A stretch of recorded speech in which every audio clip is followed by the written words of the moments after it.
तो आदेश जारी हुआ कि स्कूलों की छुट्टी कर दी जाए, हुई छुट्टी? नहीं हुई।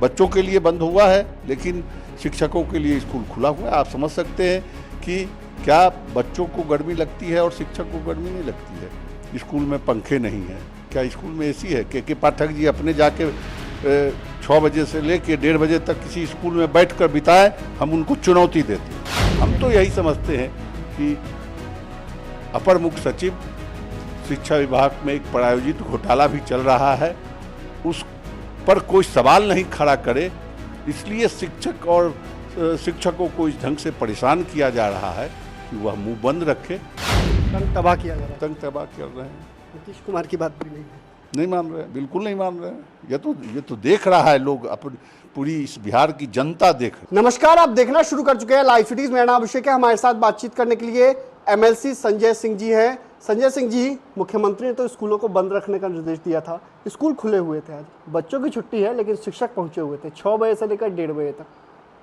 देखिए, ये तो पुरानी आदत है हमारे अपर मुख्य सचिव की कि मुख्यमंत्री जब सदन में विधानमंडल में जो घोषणा करते हैं, निर्देश देते हैं पूरे सदन के सामने, उसको भी वो मानने से इनकार करते हैं।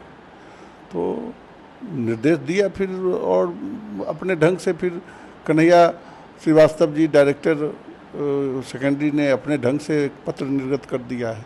तो ये तो उनका मनमानीपन है, और हम समझते हैं कि ये बड़ा दुर्भाग्य है बिहार के लिए कि एक लोकतांत्रिक सरकार का मुखिया मुख्यमंत्री कोई निर्देश देता हो सदन में या मीडिया के सामने, और उसका अनुपालन अगर एक अपर मुख्य सचिव एक विभाग का नहीं करता है, तो ऐसे अपर मुख्य सचिव को तो तुरंत विभाग से हटाना चाहिए। मतलब आप मानते हैं कि सीएम नीतीश कुमार के आदेश को भी नहीं मानते हैं? नहीं मानते हैं, बिल्कुल नहीं मानते हैं। हम तो उसके गवाह हैं कि विधानमंडल बजट सत्र में हम लोगों ने ये सवाल खड़ा किया था कि 9:30 बजे से जब स्कूल की समय सारणी और 5 बजे तक किया गया था, तो मुख्यमंत्री जी के सामने जब ये सवाल खड़ा किया गया तो दोनों सदन में उन्होंने कहा कि निर्देश दिया कि नहीं 10 से 4 स्कूल चलेंगे, और समय सारणी नहीं बदली। पूर्ववत जो उन्होंने अधिसूचित किया था उसी के मुताबिक 9 बजे से 5 बजे तक स्कूल चलता रहा। कल भी तो आदेश जारी हुआ कि स्कूलों की छुट्टी कर दी जाए, हुई छुट्टी? नहीं हुई। बच्चों के लिए बंद हुआ है, लेकिन शिक्षकों के लिए स्कूल खुला हुआ है। आप समझ सकते हैं कि क्या बच्चों को गर्मी लगती है और शिक्षक को गर्मी नहीं लगती है।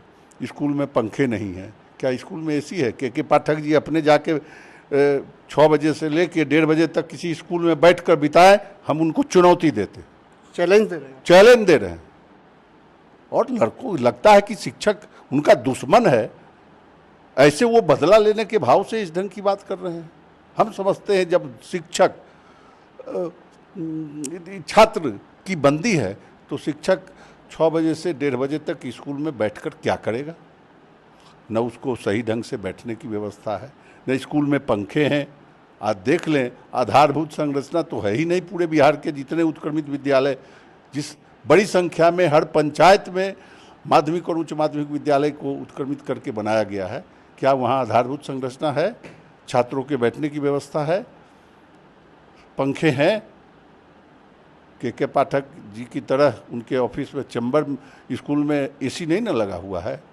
तो एसी में बैठकर दूसरों के कष्ट को नहीं देखना, और ऐसा अमानवीय व्यक्ति हमने नहीं देखा कि समय जिस ढंग का अभी हीट वेव चल रहा है, इस गर्मी में शिक्षकों को जब बच्चे नहीं आएंगे, स्कूल मुख्यमंत्री के निर्देश पर बंद करने का निर्देश है, तब फिर यह अपने ढंग से अधिसूचित निर्देश देना कि नहीं बच्चों के लिए स्कूल बंद है और शिक्षक स्कूल आएंगे 6 बजे से 1:30 बजे तक, कितना अमानवीय है।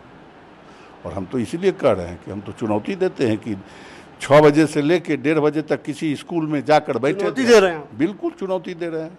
तब उनको कष्ट बुझाएगा कि बिना काम के 6 बजे से 1:30 बजे तक स्कूल में बैठना इस गर्मी के समय में कितना कष्टकारी है। क्या इससे लाभ हो रहा है? आप शिक्षकों को तंग तबाह कर रहे हैं। अरे आप शिक्षक को खुश करके, सुविधा देकर आप उससे शिक्षण व्यवस्था को मजबूत कर सकते हैं, न कि उसको डराकर, धमकाकर, प्रताड़ित कर, कष्ट देकर आप शिक्षण व्यवस्था को मजबूत नहीं कर सकते हैं। हम तो यही समझते हैं कि अपर मुख्य सचिव शिक्षा विभाग में एक प्रायोजित घोटाला भी चल रहा है, उस पर कोई सवाल नहीं खड़ा करे, इसलिए शिक्षक और शिक्षकों को इस ढंग से परेशान किया जा रहा है कि वह मुंह बंद रखे और शिक्षक बेचारा। घोटाले का आरोप लगा रहे हैं। बिल्कुल घोटाला। नीतीश कुमार कहते हैं सबसे ईमानदार अधिकारी हैं उनके, जनता कहती है ईमानदार है। आज अगर सही माने में, हम तो सरकार से मांग भी करते रहे हैं और आज फिर कर रहे हैं आपके चैनल के माध्यम से, कि शिक्षा विभाग में करोड़ों का, अरबों में खर्च हुआ है, चाहे नोटिस आ जाएगा आपको। नोटिस की परवाह नहीं है, सत्य परेशान होता है, पराजित नहीं होता। आपके तो पेंशन पर भी रोक लगा दिया था ना भाई। बिल्कुल लगाया है, लेकिन क्या मेरी आवाज़ कमज़ोर हुई है? जो सही बात है कहने में हम कभी पीछे नहीं रहेंगे। कहाँ बात मान रहे हैं आपकी सरकार, कहाँ बात मान रही है? नहीं मान रही है तो ये तो लोकतंत्र में समय आता है चुनाव का, तो जनता जो होती है वो मना देती है। शिक्षक कह रहे हैं कि आप लोग इस्तीफा क्यों नहीं देते हैं, आप लोग क्यों इस्तीफा नहीं देते जब आपकी बात नहीं मानी जाती है, शिक्षकों की आवाज़ आप लोग नहीं बन रहे हैं? इस्तीफा देने से क्या इसका समाधान हो जाएगा? शिक्षक तो मेरे पास कोई नहीं कहते। हाँ, यह जरूर है कि हम मजबूती से उनके सवालों को लेकर सदन में, सड़क पर जब शिक्षक लड़े हैं उनके साथ खड़े रहे हैं, सदन में भी पूरी मुस्तैदी से हम लड़े हैं, और लगातार मीडिया के माध्यम से, चाहे वह इलेक्ट्रॉनिक, हमेशा से ही लड़ते हैं, लड़ते रहे और 4 तारीख के बाद क्या होगा? हम लोग बैठकर फिर निर्णय लेंगे 4 तारीख के बाद।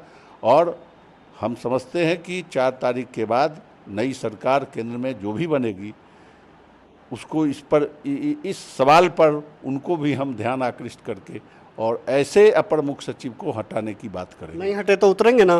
बिल्कुल उतरेंगे, बिल्कुल उतरेंगे, बिल्कुल उतरेंगे। लेकिन जिस तरीके से गर्मी पड़ रही है, पसीने से हम भी हैं, आपके घर के अंदर आप इतनी गर्मी है तो सोच सकते हैं स्कूल में क्या हाल है। 2-2 पंखे के बीच बैठे हुए हैं, और तब इस स्थिति में तो पंखे नहीं है। पंखे नहीं है, इसीलिए तो हम कह रहे हैं कि हम तो चुनौती वाले शब्दों में कह रहे हैं कि 6 बजे से लेकर 1:30 बजे तक जरा के पाठा पर मुख्य सचिव किसी स्कूल में बैठ कर दिखा दें। जब पठन पाठन का काम बंद है, छात्र नहीं आएंगे स्कूलों में, तो स्कूलों में शिक्षकों को बुलाकर उसको तो तंग तबाह करना भी है। क्यों ऐसा कर रहे हैं पाठक? मानसिक रूप से लगते हैं कि जैसे डॉक्टर अजय कुमार जी ने कहा कि ये मानसिक रूप से बीमार व्यक्ति हैं, तो हमको भी कभी कभी उनकी बात ऐसे सारे एक्शन को देखकर लगता है कि बिल्कुल वो डॉक्टर अजय कुमार जो कहते हैं वो सही है। ये मानसिक रूप से बीमार व्यक्ति हैं, ये एलूजन, डेलूजन, हेलुसिनेशन से सफ़र करने वाले व्यक्ति हैं डॉक्टर अजय कुमार के अनुसार। और सही माने में ये तीनों जो रोग हैं उसमें व्यक्ति अपने को सुर्खियों में रखना चाहता है, मीडिया के सामने अपने को बनाए रखना चाहता है, या इलेक्ट्रॉनिक्स मीडिया के सामने, वही कर रहे हैं। तंग तबाह किया जा रहा है, तंग तबाह कर रहे हैं। नीतीश कुमार की बात भी नहीं मान रहे हैं, बिल्कुल नहीं मान रहे हैं। ये तो देख रहा है लोग, अपनी पूरी इस बिहार की जनता देख रही है। बिहार की जनता देख रही है कि सीएम नीतीश कुमार की बात नहीं मानते हैं। आईएएस के पाठक को सीधे एमएलसी संजय सिंह ने चुनौती दी है, अगर हिम्मत है तो किसी भी विद्यालय में सुबह 6 बजे से लेकर 1:30 बजे तक बैठ जाएं, एहसास हो जाएगा कि संवेदनहीनता आती है कि नहीं। देख लीजिएगा, शिक्षकों को तंग और तबाह करने की साजिश की जा रही है। तो बने रहिए लाइव सिटीज के साथ।